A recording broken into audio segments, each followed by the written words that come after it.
Hello and welcome.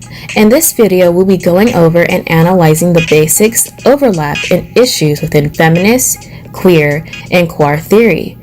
First, let's start off with feminist theory, in which some of the issues it contained later became the basis of queer theory. Feminist theory focuses on analyzing gender inequality. It is ultimately the extension of feminist ideals, which was then applied into theoretical or philosophical discourse.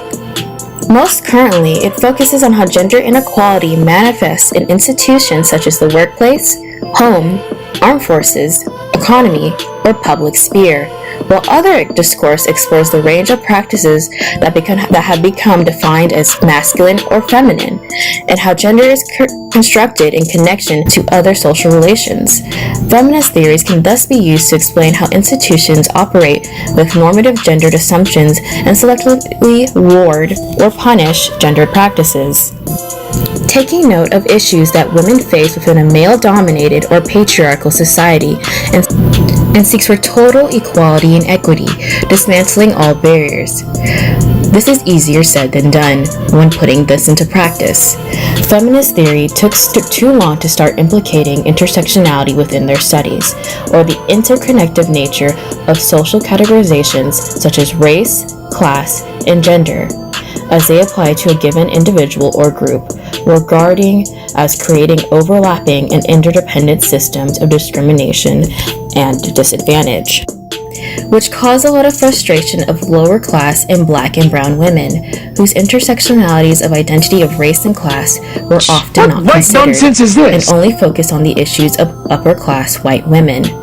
This caused a lot of division between feminist factions due to disagreements of having a hard time having commonalities of what they wanted from society as women. Judith Butler, a key queer theorist, based it on maybe the construct of women was the issue, and how feminist theory is solidifying the constructs that oppress them. Act as if that being of a man or that being of a woman is actually an internal reality or something that's simply true about us, a fact about us. Actually, it's a phenomenon that's being produced all the time and reproduced all the time. So to say gender is performative is to say that nobody really is a gender from the start. I know it's controversial, but that's my claim.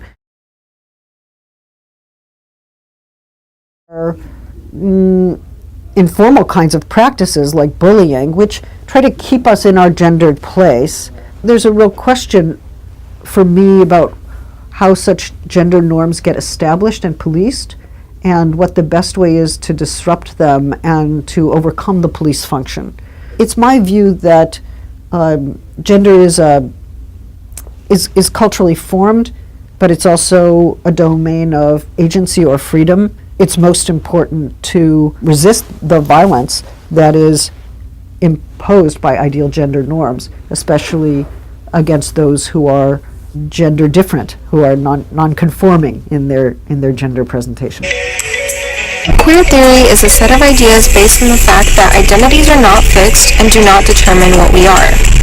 It breaks down binary views that divide people's identities and question the idea of fixed identities.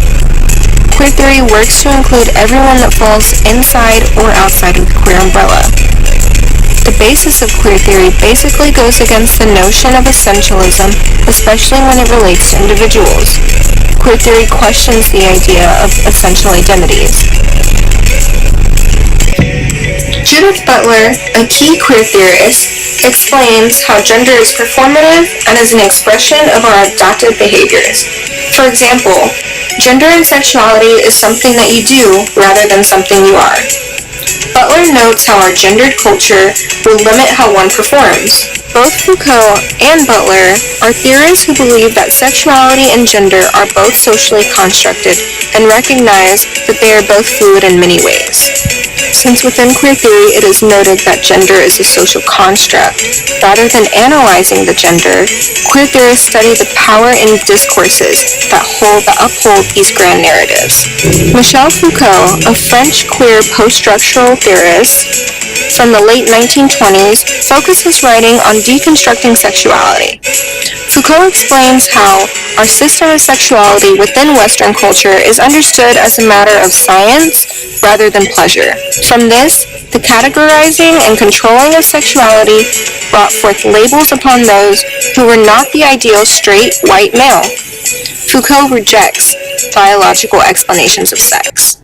Queer theory is a theory for gays and lesbians of color, a theory that incorporates race and class. Queer theory assures to recognize the experiences of all identities, working towards an understanding of queerness as a whole. Unlike queer theory and feminism, which can certainly not take into account aspects of individual identities or repress them even further, Quare offers a way to critique stable notions of identity and at the same time to locate racial and class knowledges. Queer studies is certainly more inclusive, taking into consideration the experiences of queer people of color, experiences that their white queer counterparts don't undergo.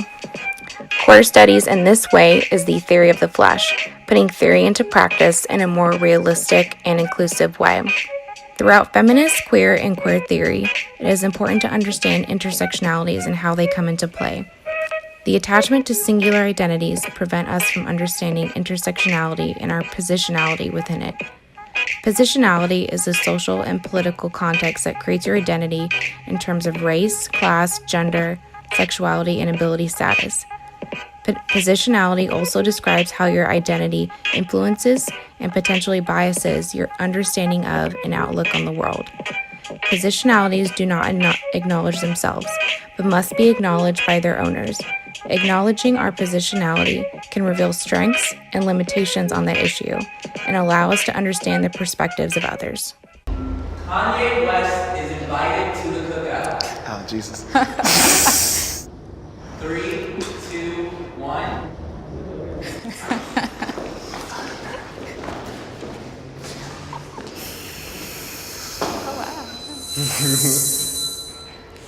This cookout needs to just die. Like, no more cookouts. No, bruh, just go home. Like, there ain't no cookout. I'm sorry, I strongly agree because I don't like the idea of perpetuating this concept that all black people have to be the same and think the same and act the same. I don't think he's fully understood. People like Kanye are creatives and he uses like creative speech. And some people just take him at face value or like kind of like the literal sense of what he's saying. And if you did that, every creative could be taken the wrong way. I disagree with that deep. Like, I don't think that he's so creative and that his words are being misinterpreted. Like, he's making very specific phrases, like black people chose to be slaves. That's completely untrue, and in my opinion, that's just unacceptable. But I think that's people misunderstanding what he's saying. I really don't think he's trying to. Yeah, how do you interpret that? No, I think what he's saying is there's a mindset where you know where. Like, here, so, okay, like he was trying to say it in the term of like, you know, it was a choice for you to stay there when you knew that you could have done whatever else to get out and maybe you would have ended up dead, but it would have been better than being a slave. So I don't, it's not like I'm, whoa. This is not you talking to Kanye. This negates the millions of people who did. Don't you believe that today there are people whose mindset, they're corporate slaves or they're people. But you gotta be careful with the language you use. Kanye's an artist, he's a lyricist. So you can't say stuff like that because some people haven't learned their history yet. And some people don't know that it was millions and millions and millions of blacks who fought oppression, who fought slavery. But you're right in that he needs to be more conscious of his word choice because there's not everybody who's going to understand that. And that's why I say somebody as smart as Kanye, I think he's doing this for shock value and for money. And if he's doing that, he's setting people back. And that's why I can't rock with him on that. What scares me is the second somebody speak in PC or not, or they're able to articulate what they're trying to say well or not, that they're excluded from cookouts and from a culture and from your identity. And I think that's scary because I'll tell you right now, the more we treat people who are different and isolate ourselves even, I think the worse it is for us long term. And to be honest, we're gonna drive more and more people to have